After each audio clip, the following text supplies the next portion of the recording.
Welcome. Today we delve into the heart of modern environmental management.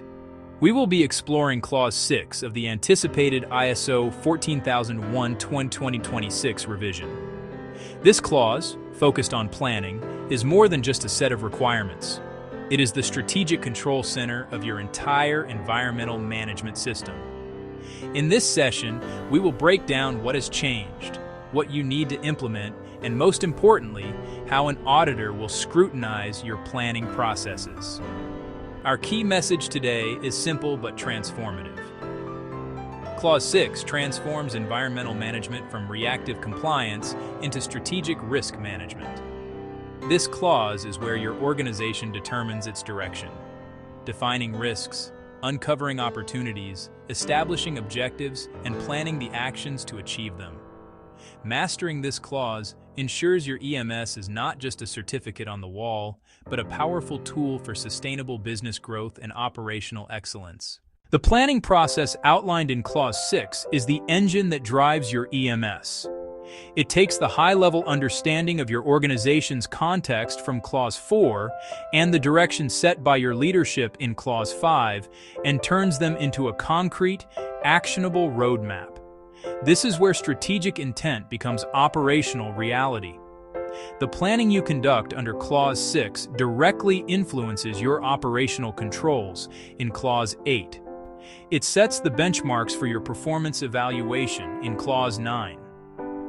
And it fuels the cycle of continual improvement detailed in Clause 10. For auditors, this makes Clause 6 a primary focus.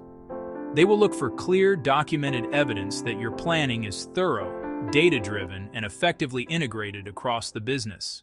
At the very heart of the ISO 14001:2026 revision is the concept of risk-based thinking. This represents a significant evolution. It's crucial to understand the different types of risks Clause 6.1 asks you to consider: environmental, business, compliance, and with the 2026 revision, a major emphasis on climate-related risks. This includes physical risks, like extreme weather events impacting your facilities, and transition risks, like new carbon taxes or shifting market demands. This multifaceted approach fosters strategic environmental resilience, allowing your organization to withstand shocks and adapt in a changing world. Clause 6.1.1 is the foundational instruction. It requires you to determine risks and opportunities by considering inputs from your context, stakeholders, environmental aspects, and compliance obligations. The 2026 revision strengthens this with a much stronger emphasis on climate change, a push toward dynamic risk evaluation as a continuous process, and more deeply embedded lifecycle thinking. For implementation, organizations should use structured risk assessment methodologies like SWOT or PESTLE analysis and a formal risk matrix to evaluate likelihood and severity. Integrate EMS risks into your enterprise risk management framework. This ensures environmental issues get senior management attention and are embedded in strategic decisions.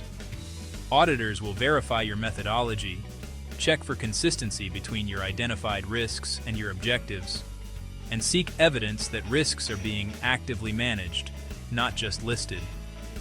Clause 6.1.2 requires you to identify all environmental aspects of your activities, products, and services, and then determine which are significant. The 2026 revision has a greater focus on indirect impacts in the supply chain, climate-related effects like your GHG emissions, and requires a broader lifecycle analysis. For implementation, you must evaluate upstream and downstream impacts, looking beyond your own four walls to your suppliers and how your product is used and disposed of. Auditors will review your significance criteria, challenge the completeness of your aspect register during site tours, and verify that you have genuinely considered the full life cycle. Clause 6.1.3 requires you to determine your compliance obligations. This includes mandatory legal requirements as well as voluntary commitments and stakeholder expectations. The new revision increases focus on monitoring evolving obligations and acknowledges that stakeholder expectations can quickly become de facto compliance requirements. For implementation, organizations need a dynamic compliance register and a formal legal update mechanism with clear responsibility assignments. Auditors will check awareness of obligations on the factory floor, verify your evaluation processes, and review evidence of your compliance tracking system. Clause 6.1.4 is the bridge from analysis to action. It requires you to plan specific actions to address your significant aspects, compliance obligations, and risks and opportunities. The 2026 revision emphasizes integrating these actions into operational processes and, crucially, measuring their effectiveness. For implementation, actions must be measurable and integrated into daily work. You must define up front how you will check if an action was successful.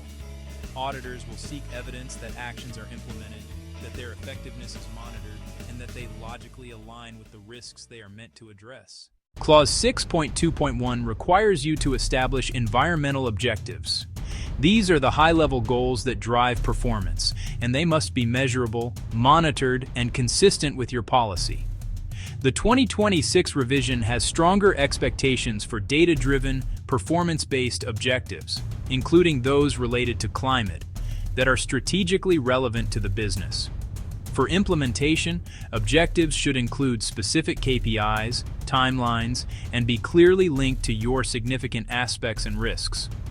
Auditors will verify that your objectives are truly measurable, evaluate their alignment with your key risks, and check for evidence of active monitoring. Clause 6.2.2 requires you to create a detailed roadmap for achieving your objectives.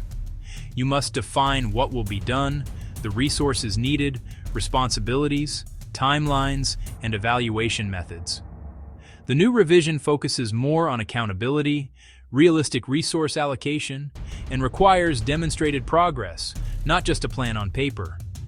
For implementation, use formal action plans, project management tools, or performance dashboards to make plans visible and track progress.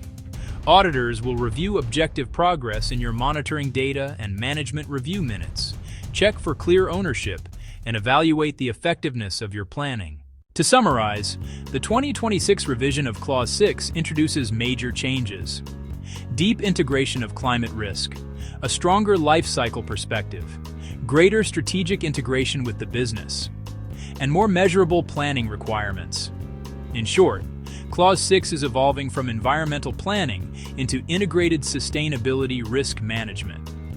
Common implementation failures that fail audits include generic risk assessments, weak aspect registers that ignore the life cycle, non-measurable objectives, and compliance registers that are never updated. The most critical failure is when objectives are completely disconnected from real risks, proving the system is just reactive paperwork. Auditors now focus on effectiveness and strategic integration. They will perform deep cross-checks, tracing the golden thread from your context analysis through your risks and objectives to your operational controls and performance data. They are looking for a coherent narrative supported by measurable outcomes. Hard data proving effectiveness is more important than the volume of paperwork. A practical implementation roadmap is 1. Review your organizational context. 2.